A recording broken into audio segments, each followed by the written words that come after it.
महान पंडित आचार्य चाणक्य ने चाणक्य नीति में अपने जीवन के अनुभवों को साझा किया है। इसमें उन्होंने जीवन को सही तरीके से जीने के बारे में बताया है।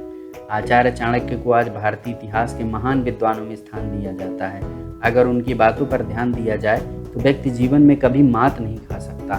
दोस्तों, आचार्य चाणक्य ने अपने जीवन में जो ज्ञान सीखा, जांचा, परखा, उसे उन्होंने अपनी एक महान पुस्तक चाणक्य नीति में संकलित किया। उसी महान पुस्तक से हम कुछ ज्ञान के बिंदु आपके लिए लेकर आए हैं।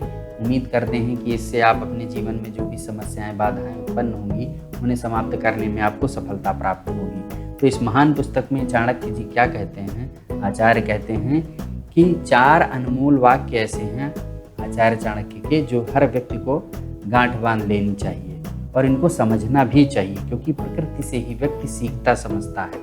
तो चाणक्य क्या कहते हैं कि कोयल की शोभा स्वर होती है। जी हाँ दोस्तों, जो कोयल होती है उसकी शोभा क्या होती है? उसकी शोभा स्वर होती है। आपने कोयल को कूकते हुए सुना होगा, और यदि कोयल कूके ना, उसकी आवाज़ कर्कश हो, तो आप जरूर इस बारे में सोचेंगे और ये एक विचित्र सी बात होगी।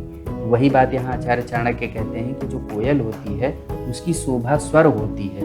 उसी प्रकार से यदि जो व्यक्ति है मानव, उसकी जो शोभा होती है वो मानवता होती है। व्यक्ति की जो वास्तविक प्रकृति है उससे हटना नहीं चाहिए। इसके माध्यम से आचार्य चाणक्य यही संदेश देना चाहते हैं कि कोयल की शोभा जिस प्रकार स्वर है, उसी प्रकार से व्यक्ति का जो वास्तविक उसकी प्रकृति है उससे उसे हटना नहीं चाहिए, उसी पे रहना चाहिए। क्योंकि जैसे ही दोस्तों आप अपनी प्रकृति से हटते हैं, आप अपने आप को खो देते हैं, और अपने आप को जब आप खो देते हैं तो आपका पतन प्रारंभ हो जाता है।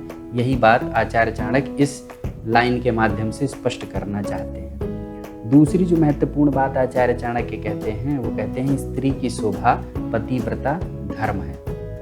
जी हाँ दोस्तों, स्त्री की शोभा पतिव्रता धर्म है। यदि स्त्री विवाहिता है, अपने पति के साथ है, तो वो छल कपट बिल्कुल भी ना करे, अपने पति के साथ प्रेम पूर्वक रहे और एक बेहतर जीवन यापन करे। वो अपने पति के प्रति ईमानदार हो। यही एक स्त्री का धर्म है और यही उसकी शोभा भी बढ़ाते हैं। तो यही बात आचार्य चाणक्य कहते हैं कि एक स्त्री की शोभा उसका पतिव्रत धर्म है, यानी कि अपने पति के प्रति ही जिम्मेदार रहना, अपने पति के प्रति ही प्रेम का भाव स्थापित रखना, यही एक स्त्री की शोभा को बढ़ाते हैं। तीसरी महत्वपूर्ण बात आचार्य चाणक्य कहते हैं, वो बहुत ही सोचने योग्य है। वो कहते हैं कि कुरूप की शोभा विद्वता होती है।